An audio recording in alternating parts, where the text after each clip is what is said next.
Finding accommodation here in Canada as a newcomer can be very stressful, especially if you don't have the right information. So in today's video, I'm going to be talking about accommodations and important things to know when it comes to finding accommodation.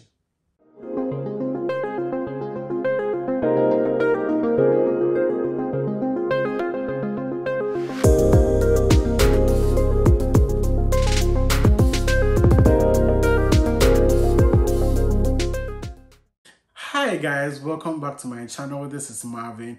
If today is the first time of stopping by, you're most definitely welcome. If you're a returning subscriber, thank you for coming back again.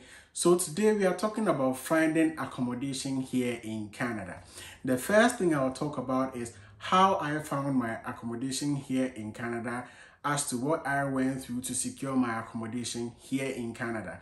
The second thing I'll be talking about is the different kinds of accommodation we have here in Canada. And the last thing I'll talk about is how to actually find accommodation here in Canada.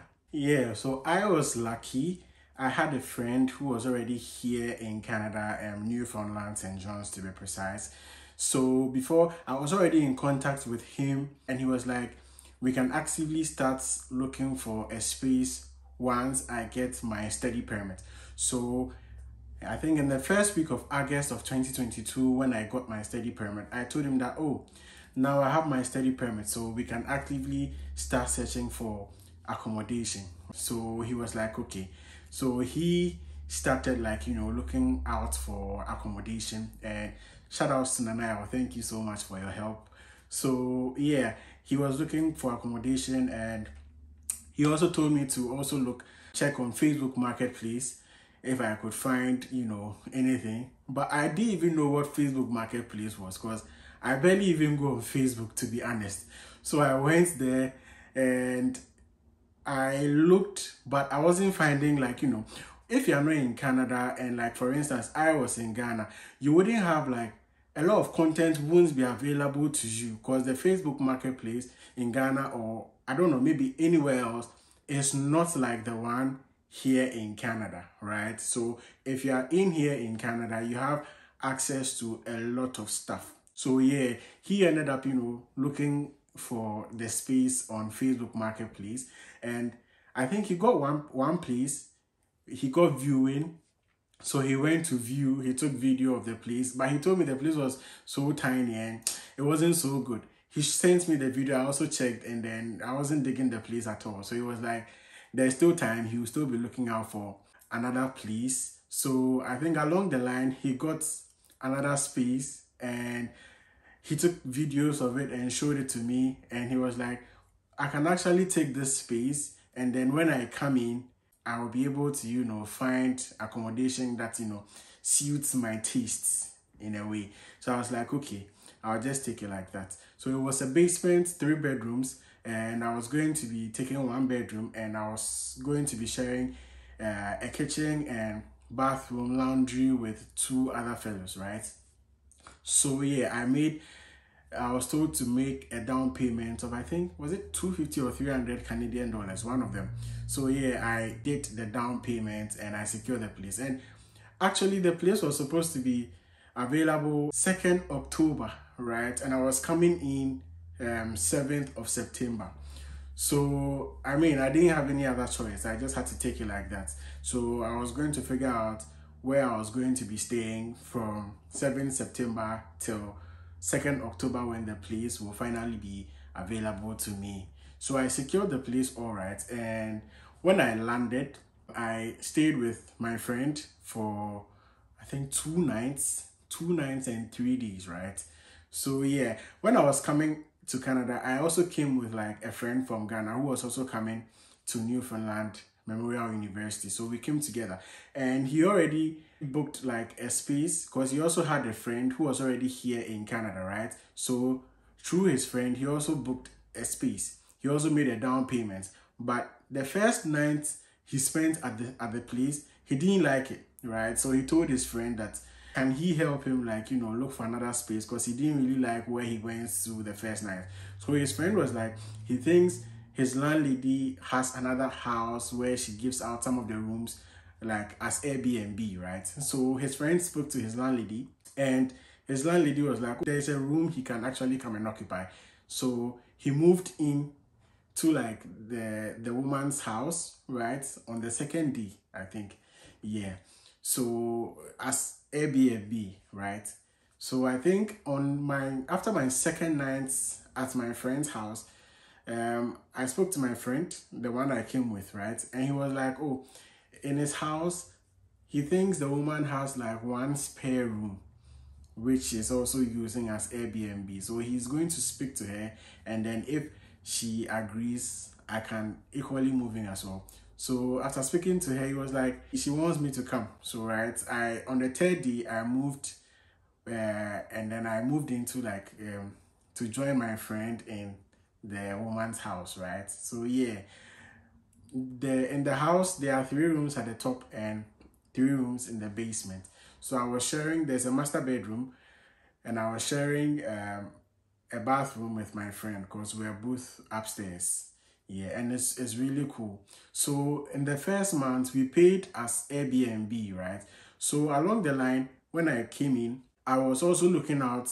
I went to check the accommodation I had secured for 2nd October, and I didn't really like the place. I didn't really like the place, to be honest. So I was actively also searching for, you know, new places. I checked out a couple and they were all not, you know, favorable. Maybe some were so far from campus, and yeah, those kind of things.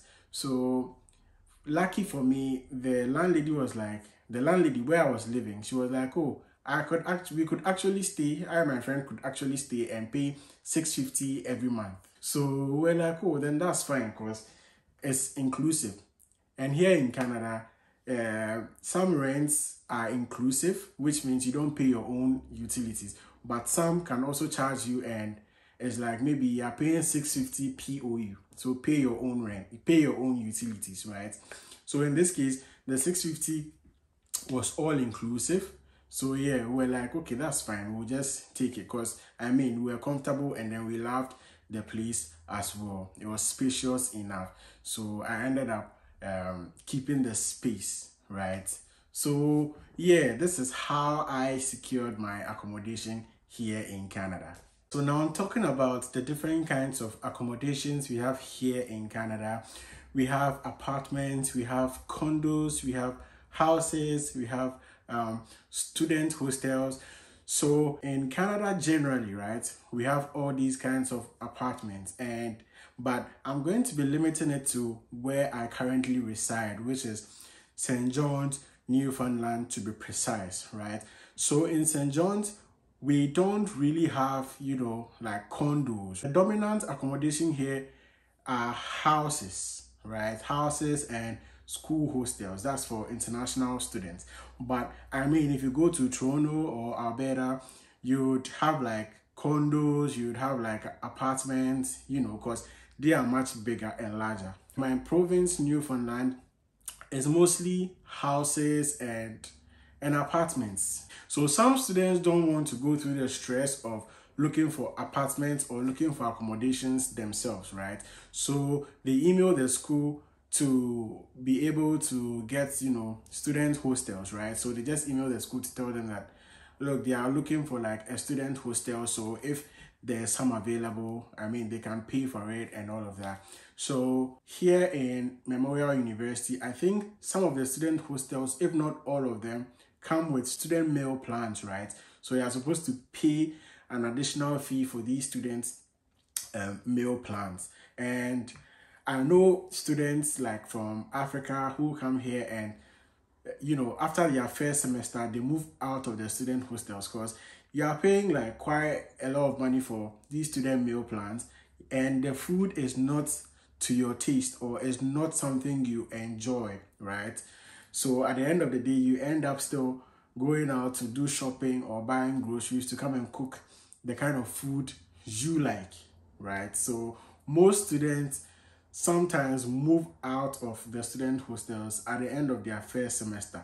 And I mean, during their first semester, they are able to also, you know, look around and get an accommodation of their choice. to which they can move into at the end of the first semester. So yeah, that's what some students also do. But like I said, here in St. John's, Newfoundland, the accommodation that is, dominant is houses, where there's a whole house and then the rooms are given to individuals. So maybe the whole house, sometimes there are houses that have like just a single bathroom where everybody shares, or some have like individual bathrooms depending on, the style of the house. And yeah, that's what mostly we find here in Newfoundland. So normally the rate or the range of rent here for like a shared apartment or shared house ranges from like 500 Canadian dollars to 700 or sometimes 750 Canadian dollars. So yeah, and within this range, some come with like POU, which is pay your own utilities, but others are all inclusive. So you just pay the rent, and then the utilities are embedded like in the rent, so you don't have to stress yourself paying like your own electricity, right? Because it's all part of like the rental package. Yeah, so that's what I can say about accommodation here. And then the last thing also is that most or almost all the accommodations come with a laundry, right? So it comes with like a washer and a dryer, so you don't have to stress yourself. Each house comes with a washer and a dryer as well. So yeah, that's what I can say about accommodations here in Newfoundland, my province where I stay. So finally, there are websites that you can use to look for accommodations either from your home country or when you come here in Canada. So all these websites ends with .ca. So first we have Airbnb.ca, we have Kijiji, we have Craigslist, we have Facebook Marketplace, and last but not the least, rentpanda.ca. So all these websites are really good for looking out for accommodation as well.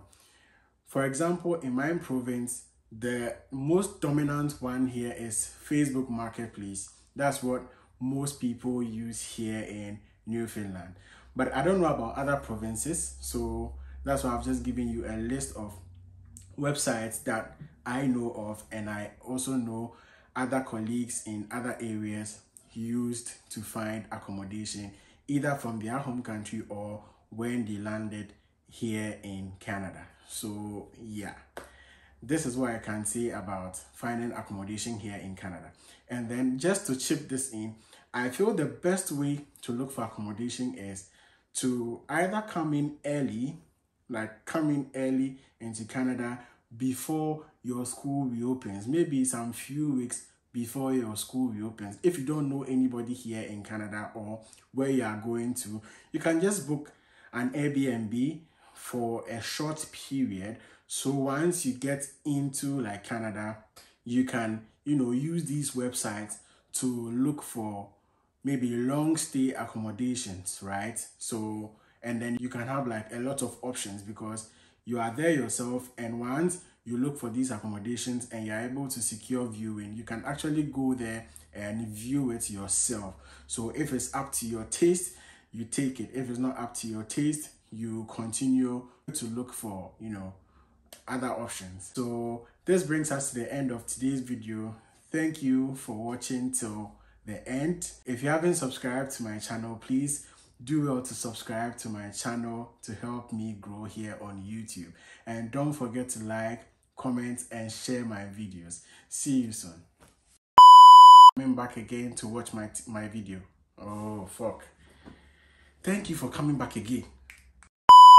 So in today's video, I'm going to let me just start again.